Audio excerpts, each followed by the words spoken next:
மாயா pencil விரிவான கதை. ஒரு அழகான சிறிய நகரத்தில் ராகுல் என்ற ஒரு புத்திசாலி பையன் வாழ்ந்து வந்தான். அவன் மிகவும் சாதாரண குடும்பத்தை சேர்ந்தவன். பெரிய பொம்மைகள், அதிக சாக்லேட்கள் அவனிடம் எதுவும் இல்லை. ஆனால் அவனுக்கு ஒரு சிறிய திறமை இருந்தது. அது ஓவியம் வரைவது. அவன் எதை பார்த்தாலும் அதை அழகாக வரைந்து விடுவான். பள்ளியில் அவன் ஓவியங்கள் எல்லாரையும் கவர்ந்துவிடும். ஒரு விசித்திரமான நாள் ஒரு மாலை, பள்ளியிலிருந்து வீடு திரும்பிய ராகுல் தனது மேஜையின் மேல் ஒரு புதிதான பென்சிலை பார்த்தான்.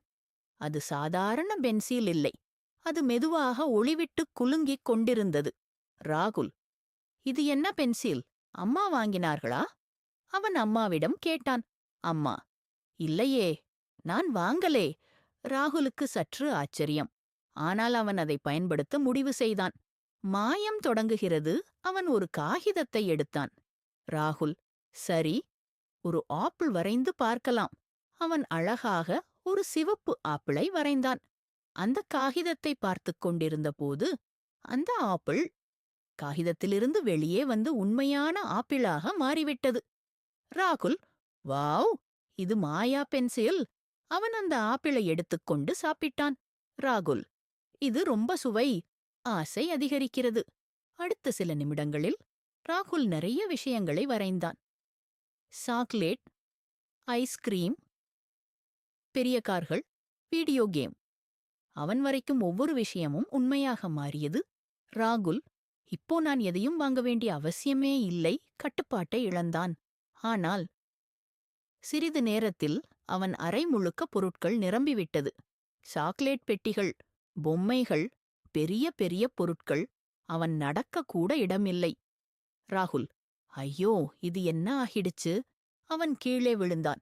உணர்வு. அவன் அமைதியாக அமர்ந்து சிந்தித்தான். ராகுல், நான் தேவையில்லாமல் எல்லாம் வரைந்தேன். அதிக ஆசை நல்லதல்ல. அவனுக்குத் தன் தவறு புரிந்தது. சுத்தம் செய்ய முயற்சி. அவன் அந்த பென்சிலால் எல்லாவற்றையும் நீக்க முயற்சி செய்தான். ராகுல், இந்த பொருட்கள் எல்லாம் போயிடணும். மெதுவாக அவன் அறை சுத்தமானது. அவன் நிம்மதியாக சுவாசித்தான். மாற்றம். அடுத்த நாள் ராகுல் வெளியே சென்றான். அங்கு ஒரு பசியுடன் இருந்த சிறிய குழந்தையை பார்த்தான்.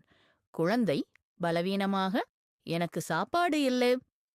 ராகுல் உடனே தனது மாயா பென்சிலை எடுத்தான். அவன் ஒரு உணவு தட்டையை வரைந்தான். அது உண்மையாக மாறியது. குழந்தை, நன்றி அண்ணா, நல்ல பயன்பாடு. அந்த நாளிலிருந்து ராகுல் அந்த பென்சிலை தனது ஆசைக்காக அல்ல, பிறருக்கு உதவ பயன்படுத்தினான். பசி உள்ளவர்களுக்கு உணவு, படிக்க முடியாதவர்களுக்கு புத்தகம், வீடு இல்லாதவர்களுக்கு சிறிய குடில், முடிவு வர்ணகர். இப்போது ராகுல் எல்லோருக்கும் பிடித்த நல்ல பையனாக மாறினான். அவன் உணர்ந்த ஒரு முக்கியமான உண்மை. நீதிவர்ணகர், நமக்கு கிடைக்கும் சக்தி அல்லது திறமை நம்ம மட்டும் பயன்படுத்த அல்ல, பிறருக்கு உதவ பயன்படுத்த வேண்டும்.